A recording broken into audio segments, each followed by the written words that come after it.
Olá, meus queridos irmãos, a paz do Senhor. Estamos de volta, prosseguindo aqui com a nossa temática Teologia e Ministério, e nós estamos ainda tratando sobre a palavra dom e a palavra dons. Você já pôde analisar e fazer essa distinção, que uma se trata especificamente sobre o batismo no Espírito Santo, revestimento de poder, capacitação divina para fazer a obra do Senhor Jesus. Eu sou da linha pentecostal e, como vocês sabem, nós precisamos analisar duas coisas. O Espírito Santo, ele tem o papel de atuar no campo da regeneração. Basta você ler João capítulo 3, verso 3, aquele que não nascer de novo não entra no reino.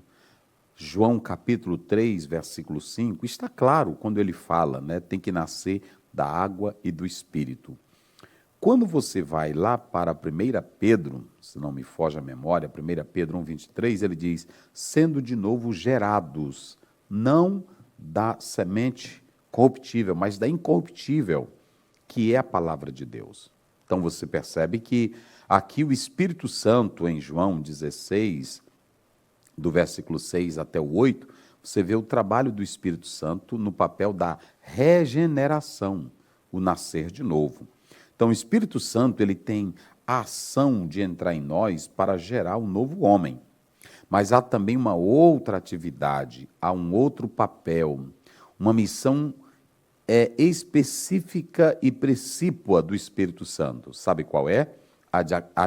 Sabe qual é? A de capacitar os seus escolhidos para a pregação do Evangelho. Isso está claro em textos que eu já citei, como Lucas 24, 49. Ficai, pois, na cidade de Jerusalém, até que do alto sejais revestidos de poder. Quando você também lê Atos 1:8, mas recebereis poder ao descer sobre vós o Espírito Santo e sereis minhas testemunhas. Então você tem aqui a capacitação como revestimento de poder para evangelizar o mundo. Quando você lê Atos, do capítulo 1 até o capítulo 28, você tem uma igreja dinâmica, você tem uma igreja ativa, você tem uma igreja impetuosa, e ela vai levar avante o programa determinado por Cristo em Mateus, capítulo 28, versos 19 a 20, quando Jesus disse, ide fazer discípulos de todas as nações, batizando-os em nome do Pai, do Filho e do Espírito Santo. Então, para desempenhar esse trabalho, para desempenhar esse ministério, para desempenhar a evangelização, era preciso a capacitação do Espírito Santo de Deus. Ademais, uma vida particular, marcada pela presença de Deus, que leva a alma a um estado de gozo, Paulo fala em 1 Coríntios 14, 2. Quando eu falo em mistério, meu espírito ora bem. Ou seja, você tem aqui a intimidade, a sua intimidade particular com o Espírito Santo.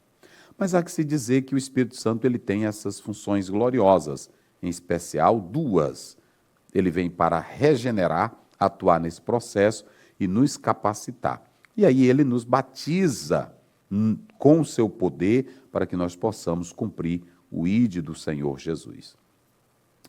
Aí você pode observar que o Espírito Santo, ele dá os dons para capacitação para o bem dos santos. Esses dons, como está aí no plural, que também é um substantivo neutro, como nós falamos, esse dom ou dons que o crente recebe, capacitando-o para fazer a obra, aqui já é dons para servir ao corpo, que é a igreja. Se você pegar a palavra corpo, esse substantivo, soma, que está no grego, aí você tem dois aspectos. Primeiramente, a unidade, e você também tem um lado ético. Por que você tem um lado ético aqui nessa passagem? Porque não deve haver concorrência entre o corpo. Não deve haver briga entre os membros do corpo. O corpo é um só. Tem vários membros que têm ministérios diferentes.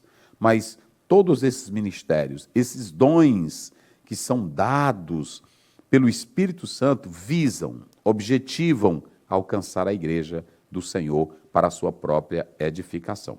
Se você ler com cuidado 1 Coríntios 12, você vê que a igreja de Corinto ela estava criando uma certa celeuma em relação aos dons. Por que eles fizeram isso? Primeiro, uma espiritualidade negativa. Eles estavam sendo ignorantes. Paulo diz em 1 Coríntios 12, eu não quero que vocês sejam ignorantes. Eles estavam deixando a percepção, eles estavam deixando a direção do Espírito Santo e sendo dominados por uma mente carnal. Essa mente carnal trazia esse espírito de competição, de intriga, de briga entre eles, que foram fazendo dos dons seus objetos ou os seus brinquedinhos particulares. Ah, isso aqui é meu, esse dom aqui é meu. E eles passaram a ver ou procurar dons que chamassem mais atenção. Os dons de curar, os dons de elocuções, eles procuravam o de elocução, eles procuravam os dons que tivessem mais visibilidades.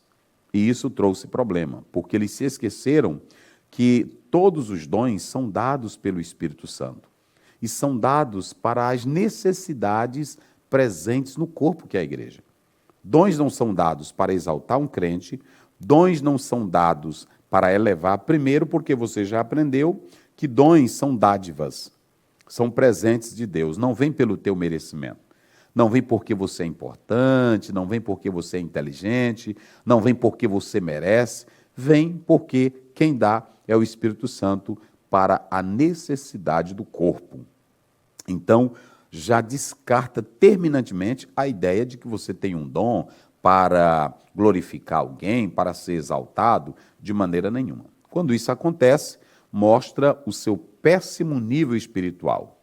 Quando Paulo diz, eu não quero que vocês sejam ou sejais ignorantes, pneumaticon é a pessoa espiritual que nasce do Espírito, e quem nasce do Espírito não é ignorante, sabe discernir, tem capacidade. O apóstolo São Paulo, em 1 Coríntios 2,15, ele diz que o homem espiritual discerne tudo. Quem é espiritual vive em uma dimensão tão grandiosa que ele consegue discernir a mente do Senhor. Isso é lindo. O apóstolo São Paulo, ele deixa isso bem claro em 1 Coríntios 2,16, quando ele diz que nós possuímos a mente de Cristo. Quem tem mente de Cristo não é medíocre, não é pequeno.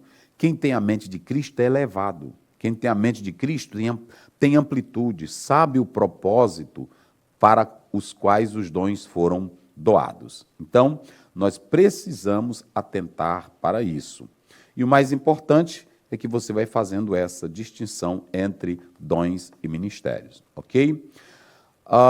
Aqui o nosso livro, ele tem 4 palavras importantes.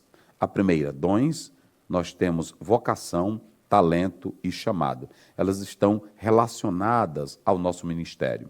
Você, antes de entrar no ministério, você precisa saber quais os dons que o Senhor está distribuindo para o seu povo, ou para mim, para que eu possa, ou para a minha vida, para que eu possa abençoar outras vidas, ok? Eu sou realmente chamado, eu estou aqui por vocação, eu estou aqui apenas para um lado profissional, eu estou aqui apenas porque alguém me indicou, ou você está realmente chamado para exercer esse ministério? Você tem o talento, nós precisamos fazer distinção entre dons e talentos. O que é um dom? O que é um talento? E também, eu sou chamado. O que é um chamado? Essas palavras, elas precisam ser analisadas de modo claro, meticulosamente, para que você realmente tenha um ministério de sucesso, saiba aonde você está e por que você está aí, ok? Então, nós precisamos atentar para essas particularidades. Eu coloquei aqui que é necessário que você identifique essas coisas em sua vida ministerial. Qual? A questão dos seus dons, a questão da sua vocação, a questão do seu chamado e a questão do seu talento, ok? Nós já fizemos aí a distinção entre dons e dom. É muito interessante que, falando do dom, como o batismo no Espírito Santo, eu já fiz citação de Atos 2,38, mas você também pode ler Atos capítulo 8, versículo 20. Você pode ler também Atos capítulo 10, verso 45, verso 46. Lá em Atos 10, 45, 46, na casa de Cornélio, quando ele mandou buscar a Pedro, tanto Pedro como alguns irmãos o acompanharam, viram de perto que aqueles gentios também foram batizados com o Espírito Santo. Foram batizados e falaram línguas, prova de que eles receberam o dom do Espírito Santo de Deus. Então você pode atentar para essas citações bíblicas que nós estamos fazendo menção aqui sobre a questão desse dom. Ainda nós podemos analisar que quando você vai para Atos capítulo 19, verso 6, ali também aqueles homens, aqueles discípulos receberam o batismo com o Espírito Santo, esse dom que Pedro falou, e eles também falaram em línguas estranhas. Em prosseguimento, você tem aí a Romanos 12, 6, você tem Romanos 11, 29, que já fizemos menção, e também o capítulo 14 e o capítulo 12 de 1 Coríntios, que vão tratar sobre os dons. Nós fizemos distinção entre essas duas palavras. A palavra doreã aponta para uma dádiva, para um presente, mas quando falamos do charismas, aí nós estamos falando dos dons no sentido de capacitação para o bem do corpo, que é a igreja. Dádivas divinas que vêm para abençoar a igreja do Senhor. E nessas dádivas divinas que você está me ouvindo, o Senhor está capacitando os membros desse corpo, que eu diria também a família cristã, para que desempenhem bem a vida cristã, a fé cristã. É importante que você saiba que os dons, eles são dados pelo Espírito Santo para a promoção, para o crescimento e para a edificação do corpo que é a igreja. Vamos lá, vamos fazer aqui uma pequena análise para que você compreenda. Se você pegar qualquer estudioso sobre os dons do Espírito Santo, a formação de um obreiro para o ministério, você vai pegar o primeiro indivíduo. Qual é o primeiro indivíduo? Adão. Deus traz Adão, depois traz Eva, e aí você pode observar que vem os filhos e começa essa formação da família. Deus começa com um indivíduo, depois vem a família. Quando você vai para Gênesis 6, 22, você pode observar que entra em cena Noé. Depois, no capítulo 12 de Gênesis, nós vamos ter Abraão. De Abraão vem a constituição da família judaica. Quando você lê, por exemplo, a história dos patriarcas Abraão, Isaque, Jacó, José, até o capítulo 50, você agora percebe que a história sai de um indivíduo, lá que começou com Adão, e aí veio para Abraão, e agora de Abraão vem para Jacó, mas de Jacó vem para os seus 12 filhos, e aí nós vamos ter a estruturação da nação de Israel. Ok? Então Deus vai escolhendo homens para fazer a sua obra. Esses homens vão sendo capacitados por Deus para o desempenho do seu trabalho. No Novo Testamento, Paulo vai dar a ideia do povo de Deus como família. E essa família cristã, ela vai ser capacitada com os dons do Espírito Santo para levar avante o programa de Deus e edificar o corpo que é a igreja.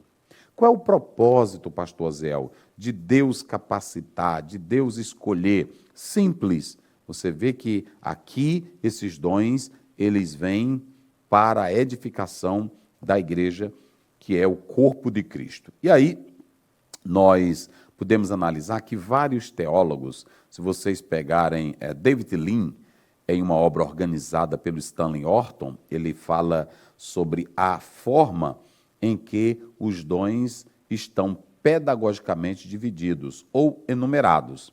E aí há várias classificações, mas a mais prática, também foi colocada aqui no livro da Academia de Pregadores, é que nós temos, por exemplo, a primeira classificação dos dons é os dons de revelação, que envolve palavra de sabedoria, palavra do conhecimento e discernimento de espíritos. é muito importante porque esses dons aqui, para o ministério, eles somam, trazendo crescimento, trazendo edificação. Imagine um obreiro que tem Bíblia, que tem mestrado, que tem doutorado, ele está na obra, mas ele se doa, ele se dá ao Espírito Santo. Esse obreiro, ele vai desenvolver o ministério a contento quando é usado com um dom, por exemplo, palavra do conhecimento, palavra de sabedoria e discernimento de espíritos. Na segunda classificação, nós temos os dons de poder, que é fé. Essa fé não é a fé da salvação, ela não é a fé comum, como está em Tito 1,4, verso 5 também. Essa fé é um poder extraordinário que o Senhor dá para determinadas circunstâncias e momentos difíceis, para romper com todo o ímpeto, ok? É uma fé que, na verdade, ela é poderosa e que vem aqui para a edificação do corpo de Cristo. Nós temos também ainda no grupo de dons de poder, além da fé, nós temos a operação de maravilhas e temos dons de curar, que está no plural, dons de curar, e esses dons de curar, como nós podemos observar, é para todo tipo de enfermidade. Pode ser enfermidade no corpo, enfermidade na alma, são curas diversas, ok? E aí você tem operação de maravilhas. A operação de maravilhas está relacionada, esse dom, não à questão de uma cura no corpo, mas a coisas inanimadas. Por exemplo, Deus abriu o Mar Vermelho, o caso de Josué capítulo 10, a detenção do sol, Jesus andar sobre o mar, sobre as águas, ok?